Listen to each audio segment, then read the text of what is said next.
Golu and Lalu in the rain. It was the rainy season and the sky was overcast with dark thunderclouds. As a strong wind rocked the trees about his home, Golu looked out his window and thought, "Wow, it seems as if the rain's coming down really hard. What great luck that Mom and Dad are not home. What fun it'll be to get wet and splash about in the rain as much as I want." He rushed out just as fat drops of rain started to splash about and knocked at his friend Lalu's home. But Lalu did not want to join Golu, for he did not know how to swim and was scared that he would drown. "You know what, Golu?" said a nervous Lalu. "You two shouldn't be outside in this kind of heavy rain. It could be dangerous." "Bah, you're such a coward," teased Golu. "Fine, stay hidden in your house. As for me, I'm gonna have some great fun." Lalu hated being called a coward and wanted to show Golu that he was just as brave. Lalu sneaked out his house while his mother was not looking, and both the little ants ran as fast as they could from the anthill towards the open ground beyond. Thunder rolled loud and lightning lit up the gloomy sky bright as the rain started pouring down hard. Woohoo! Shouted the delighted Lalu and Golu as they danced and splashed in the fresh puddles formed. In all their fun and frolic, they did not notice for a while that the pitter-patter of rain had grown to a heavy downpour. But when some of the really heavy drops hit Lalu hard on his back and head, he realized it.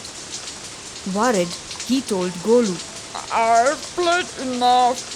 Let's go back to the anthill." But Golu ignored him and splashed and squelched on and on about in the wet mud. The air being chilly, soon hail the size of large ice cubes started to fall. The hail pelted Golu hard and he got a big, nasty, painful bump on his head. Lalu, dodging and hopping this way and that, trying not to get hit by the hail, was now annoyed with Golu. "See, hadn't I told you that we should be going back home? Now we're..." "Okay, alright, Lalu. said Golu, also dodging the icy hail. Stop sounding like my mom, okay? Let's go." Golu and Lalu started running, but it was too late. The heavy rain had turned all the mud on the ground into sticky, wet slush. Golu and Lalu couldn't run as their feet got stuck in the sticky mud. They fell, trapped and unable to swim. "Help us!" "Help us!" They screamed, but the sound of the rain and thunder drowned out their cries. Lalu started crying. "No one will ever find us. What do we do?" "I'm sure our parents will find us. Let's keep calling for help," suggested Golu, though now he too was quite scared himself. They tried shouting, but were now too weak and their shouts were barely heard. However, a bird that had taken shelter from the rain in a bush nearby heard the feeble cries of the two ants. The kind bird, despite the rain and hail, plucked off a big leaf and dropped it next to the drowning ants. Golu and Lalu, with some difficulty, climbed onto the leaf, which the bird then picked up in his beak and, flying over to their anthill, placed it carefully down.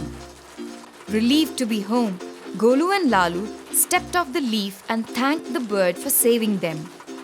Smiling, the bird said, "It is good to be brave. Not be afraid and enjoy doing thrilling things. But that doesn't mean you knowingly put yourselves in danger. That is not being brave, but being foolish." Realizing that he had not just put himself, but also his best friend in danger, Golu felt foolish and sorry. But he was forgiven by a now smiling Lalu and the kind bird.